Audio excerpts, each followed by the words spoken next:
ETF index mutual funds నేర్చుకుని stock మార్కెట్లో రాణించాలనుకుంటున్నారా? వెంటనే ఈ నెంబర్కి కాల్ చేయండి. నమస్తే, welcome back to Suman T. ప్రస్తుతం మనతో పాటు ఉన్నారు పబ్లిక్ స్పీకర్ రజనీరమ్మ గారు. నమస్తే మ్యామ్. నమస్తే నవీన. మేడం, చాలామంది తండ్రులు పిల్లల ముందే ఆల్కహాల్ తీసుకుంటూ ఉంటారు. అంటే వాళ్ళు స్ట్రెస్లో ఉండి వర్క్ ప్రెషర్ అనుకోవచ్చు, ఏమైనా ఫినాన్షియల్ సమస్యలు ఉండి చేయొచ్చు. అయితే ఇంట్లో పిల్లల ముందు తీసుకోవడం అనేది ఎంతవరకు కరెక్ట్ అంటారు? కొంతమంది తండ్రులు ఏమంటారంటే వాళ్ళకి తెలుసులే, ఇప్పుడు పిల్లలకి అన్నీ అర్థమైపోతున్నాయి, సినిమాలు చూస్తున్నారు కదా, ఏం కాదులే అనుకునే వాళ్ళు కూడా ఉంటారు. భార్యలు ఆ విషయంలో భార్య చెప్పిన వినరు కూడా. అంటే దీని ఇంపాక్ట్ పిల్లల పైన ఎలా పడుతుంది, అంటే అసలు ఎంతవరకు కరెక్ట్ అంటారు? ఇది ఒకసారి ఇదేదో మొన్న సిక్కయ్య ఇంట్లో కూర్చున్నప్పుడు ఒక 4 సినిమాలు చూశాను. అందులో ఒక సినిమా జగ్గయ్య, ఎప్పటైనా పాతది, చిరంజీవి అప్పుడప్పుడే వస్తున్నట్టున్నారు. ఇది హీరో అనమాట. అందులో అదేదో సినిమా పేరు గుర్తులేదు నాకు. అందులో తండ్రిని చూసి సిగరెట్గా ఒక్కని పూలకొండలో పడేస్తాడు. దగ్గరకు వస్తాడు, ఏం సిగరెట్ కాలుస్తున్నావా అంటే, అబ్బాయి ఏం లేదు డాడీ, ఏం లేదంటే తన జేబులో నుంచి ఒక సిగరెట్ తీసి కొడుక్కి ఇస్తే, వద్దు డాడీ వద్దు డాడీ, నువ్వు సిగరెట్ తాగుతావు కదరా, తీసుకో పర్లేదులే, నేను ఇస్తున్నానని ఇబ్బందిగా ఉందా నీకు? నువ్వు తాగుతున్నావు కదా సిగరెట్, నేను ఇచ్చినప్పుడు తీసుకుంటే ఏమైంది నీకు? నీకు ఉంది కదా అలవాటు అంటే తీసుకుంటాడు. తనే లైటర్తో వెలిగిస్తాడు కొడుక్కి. సరే, అబ్బాయి వెళ్ళిపోతాడు అక్కడి నుంచి.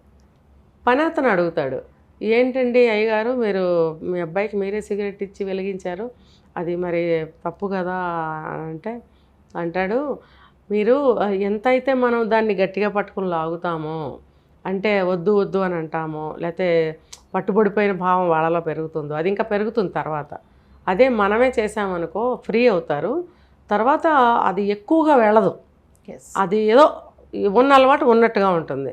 లేదు కప్పిపుచ్చుకుని దొంగచాటుగా చేయాలనుకుంటే అది ఒక వ్యసనంగా, లేకపోతే అది తప్పు చేసిన భావన, లేకపోతే తండ్రికి తెలియకుండా చేయటం, తండ్రికి తెలియకుండా చేద్దామనే ఆ దొంగ బుద్ధి, అంటే దొంగిలించడం కాదు, తెలియకుండా, అంటే రహస్యం పెట్టే లక్షణం పెరుగుతుంది అని చెప్పాడు. ఎప్పుడో 70s అది ఆ మూవీ మొన్న వచ్చింది. అంటే ఈ భావన అప్పట్లోనే చెప్పారు, కానీ అది ఇప్పుడు చెప్తున్నారు అదే భావన, అది కరెక్టు అని. అయితే ఏంటంటే మీరు ఎంకరేజ్ చేసినా చేయకపోయినా, మీరు చూసి చూడనట్టున్నా డైరెక్ట్గా చూసినా ఏమైనా సరే ఇప్పుడు సమానంగానే వాళ్ళకి అభయాలు ఇప్పుడు ఏమీ లేవు. ఇప్పుడు ఆ కారణాన్ని చెప్పడానికి లేదు ఇక్కడ. ఇప్పుడు ఏంటంటే నాకుంది అలవాటు, నాన్నకు లేకపోయినా, అంటే ఇది నాకు ఇష్టమైంది నేను చేస్తాను, మనం అనుకున్నాం కదా, నా ఇష్టం వచ్చినట్టు ఉంటాను, నువ్వెవరు అడగటానికి. తండ్రిని కూడా అదే మాట మాట్లాడుతున్నారు, నాకు ఇష్టమైంది. ఇప్పుడు సైకాలజిస్టులు ఏం చెప్తున్నారు, చాలామంది వాళ్ళకి ఇష్టమైన కూరనే తిననివ్వండి, వాళ్ళకి ఇష్టమైన పనినే చేయనివ్వండి, వాళ్ళకి ఇష్టమైన మార్గంలో వెళ్ళనివ్వండి అని అంటే, అది తప్పైనప్పుడు తల్లిదండ్రులు వెనక అడుగుతారు కదా. ఇప్పుడు ఓకే, మనం ఒకరోజే కదా, ఒక నెలే కదా అయ్యింది, ఒక సంవత్సరం నుంచే కదా అని సరిపెట్టుకుంటూ పోతే అది ఒక పెద్ద వ్యసనంగా తయారవ్వచ్చు, చివరికి అది అడిక్ట్ అయిపోవచ్చు, ఎందులోకైనా దిగచ్చు అది కదా. అలాంటప్పుడు దాన్ని ఎలా మనం తీసుకోగలము? అయితే ఇది ప్రతి ఒక్కళ్ళు కూడా ఆలోచించాల్సింది ఏంటనంటే, అది ఎంతవరకు. ఇప్పుడు అమ్మాయిలు కూడా కామన్గా, అమ్మాయిల తల్లులు కూడా, ఇంకా చెప్పాలంటే మీరు ఇందాక అన్నట్టు పిల్లల ముందే తల్లిదండ్రులు తాగుతున్నారు, తల్లిదండ్రులు పిల్లలు బంధువులు అందరూ కలిసి డాన్సులు చేస్తున్నారు ఏదన్నా ఒక అకేషన్లో. అది వన్ ఆఫ్ ది రీజన్ వచ్చేసి వాళ్ళ కల్చర్ అట, వాళ్ళ ఫ్యామిలీస్లో తరతరాల నుంచి వాళ్ళకు ఉన్నది ఆ కల్చర్. అందరూ కలిసి తాగడము, అందరూ కలిసి తినడము, తర్వాత డ్యాన్సులు చేయడం. అంటే దానికి పూర్వీకులు ఒక పేరు, తాగి తందనాలు ఆడటం అంటారు కదా, అది వాళ్ళకి ఆచారం అంట. కొంతమందికి ఆచారంగా వస్తున్నప్పుడు వాళ్ళల్లో ఏం చెడు జరగదు, ఎందుకంటే పుట్టిన దగ్గర నుంచి చూస్తున్నారు అవన్నీ. ఫారిన్లో కూడా అంతే కదా, పుట్టిన దగ్గర నుంచి అమ్మా నాన్న తాగుతూనే ఉంటారు, బయటకు వెళ్తూనే ఉంటారు, అన్ని పనులు వాళ్ళు చూస్తూనే ఉంటారు, వాళ్ళకి అది కామన్. వాళ్ళకి కూడా ఒక 10 years దాటిన తర్వాత వాళ్ళకి కూడా తాగటం అనేది అలవాటు అయిపోతుంది. చిన్నప్పటి నుంచి చూశారు కాబట్టి అది వాళ్ళకి ఒక ఏజ్ వచ్చిన తర్వాత పిల్లలకి ఫుడ్ ఎలా పెడతారో అది కూడా అంతే అన్నట్టు కామన్ వాళ్ళకి. అంటే ఆ కల్చర్ని వీళ్ళు పాటించుకుంటూ మా కల్చర్ అదే అని చెప్పుకుంటున్నారు కొంతమంది. అది కల్చర్ కాని వాళ్ళు, మిడిల్ క్లాస్ వాళ్ళు కానీ ఇంకా వేరే కానీ, వాళ్ళకేంటి అది డబ్బుతో కూడిన వ్యసనం. తర్వాత ఏదైనా రోగం వస్తే వైద్యం చేయించుకోలేని ఇదిగా ఉంటుంది అది. ఇంకా అందరూ కలిసి కూర్చుని తాగే కల్చర్ వాళ్ళల్లో ఉండదు.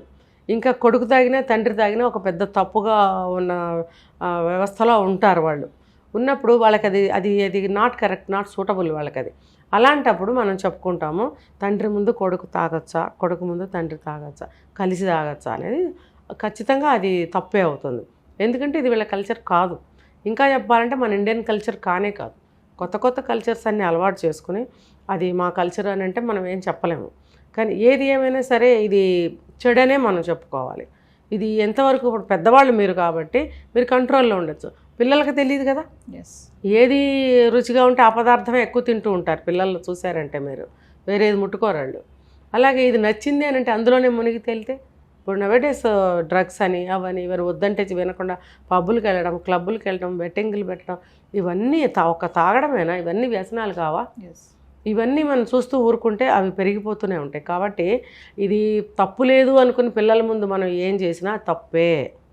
ఒక వయసుకు వచ్చిన తర్వాత ఇది తప్పు ఒప్పు అని తెలిసిన తర్వాత నాన్న తాగుతాడు, నాన్నకు అలవాటు అన్న అభిప్రాయానికి వచ్చిన తర్వాత తెలిసినా తప్పు లేదు. అప్పుడు అతను అలవాటు చేసుకుంటాడో మానుకుంటాడో అతని విజ్ఞతకే వదిలేయాలి. అంతేగాని చిన్నప్పటి నుంచి తాగితే చూస్తున్నాడుగా అలవాటేలా ఏమనుకోలే అనుకుంటే అది ఖచ్చితంగా తప్పే. అదొకటే కాదు, పిల్లల ముందు తల్లిదండ్రులు ఒక బెడ్రూమ్లో బెడ్ షేర్ చేసుకున్నా కూడా తప్పే. పిల్లలు లేని సమయంలో చూసుకోవాలి. పిల్లల కంట్లో అలాంటి సీన్లు ఏమీ పడకూడదు అసలు. ఎందుకంటే వాళ్ళ చిన్న మనసుల మీద తప్పు ముద్రలు పడతాయి, తప్పు అభిప్రాయాలు కలుగుతాయి. వాళ్ళకి అదేంటో తెలీదు, తప్పు అభిప్రాయమే కలుగుతుంది వాళ్ళకి. నేను ఒక చిన్న బాబు వీడియో వైరల్ అవుతుంది, మీరు చూసారో లేదో. 5 ఏళ్ళు ఉంటాయి, ఒక 2 ఏళ్ళు 3 ఏళ్ళు తమ్ముడుకుంటాయి. గుక్కపాటు ఏడుస్తున్నాడు. వాళ్ళ నాన్నతో చెప్తున్నాడు ఏంటంటే వాళ్ళ క్లాస్మేట్ ఒక అమ్మాయి అంట మనం పెళ్లి చేసుకుందామా అని అడిగిందంట. అడిగితే వచ్చి చెప్తున్నాడు, నాన్న ఎంత పెద్ద బూతు మాట్లాడిందో తెలుసా నాన్న? ఏం మాట్లాడింది నాన్న అంటే మనం పెళ్లి ఏడ్చేస్తున్నాడు, గుక్కబట్టి బోరు ఏడుస్తున్నాడు. పెళ్లి చేసుకుందామని అంటుందా నన్ను, ఇంతంత మాటలు అంటే వాడి వయసుకి ఎంత మాటలు మాట్లాడుతున్నాడు, ఇంతంత మాటలు మాట్లాడుతుందా నన్ను పట్టుకుని అంత పెద్ద బూతు మాట మాట్లాడుతుందా? నువ్వు అడగాలి నాన్న, ఇదిగో వీడే సాక్ష్యం, వీడు కూడా ఉన్నాడు అప్పుడు అని 2 ఏళ్ల పిల్లని చిన్న నవ్వు వచ్చింది. అసలు భలే ఆశ్చర్యం వేసింది. వాడికి తప్పని తెలిసింది. పెళ్ళి అంటే పెళ్లి చేసుకోవటం ఏంటి నాన్న, అది ఎంత పెద్ద తప్పు మాట అని అంటుంటే నాకు ఆశ్చర్యం వేసింది. అంటే ఇప్పుడు ఉన్న ప్రస్తుత పరిస్థితిని ఆ అబ్బాయి ఎంత బాగా జీర్ణించుకున్నాడు అనేది ఒకటి. ఆ పసి మాటలకి కొంత ముద్దొచ్చింది. మరి ఏది చూస్తారో ఏది వింటారో అదే తప్పు ముద్రలు పడిపోతాయి వాళ్ళల్లో. ఇప్పుడు పెళ్ళి అనేది ఒక పెద్ద తప్పు అబ్బాయి దృష్టిలో. 5 ఏళ్ల పిల్లవాడు వాడి జీవితంలో మరి పెళ్లి చేసుకుంటాడో లేదో ఇప్పుడే ఆ ముద్రలు పడిపోయాయి. నువ్వు ఇప్పుడు వెళ్ళి అడుగుతావా లేదా, మా అబ్బాయిని పెళ్లి చేసుకుంటావని ఎందుకు అడిగావు, అడుగుతావా లేదా అమ్మాయిని? అది కూడా ఇంతే ఉంది, అడగాలంట. అంటే ఏదైనా సరే తప్పు ముద్రలు పడిపోతాయి చిన్నప్పుడు. కాబట్టి పిల్లల ముందు మాటలు కానీ చేష్టలు కానీ చేయకూడదు. లేదంటే ఆ పర్యవసనాలు మనమే భరించాలి రేపొద్దున. ఇప్పుడు అది మన పెంపకం కిందకే వస్తుంది కాబట్టి అలా చూస్తూ ఊరుకుంటే రేపు అది వాళ్ళకి శాపమే అవుతుంది, మనకు కూడా శాపమే. అది వాళ్ళు చెడిపోతే వాళ్ళకి ఇద్దరికి శాపమే, వాళ్ళు బాగుపడితే వాళ్ళకి ఇద్దరికి వరమే.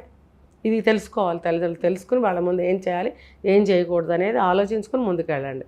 రిఫర్గేషన్స్ వాళ్ళే ఫేస్ చేయాలి. Thank you.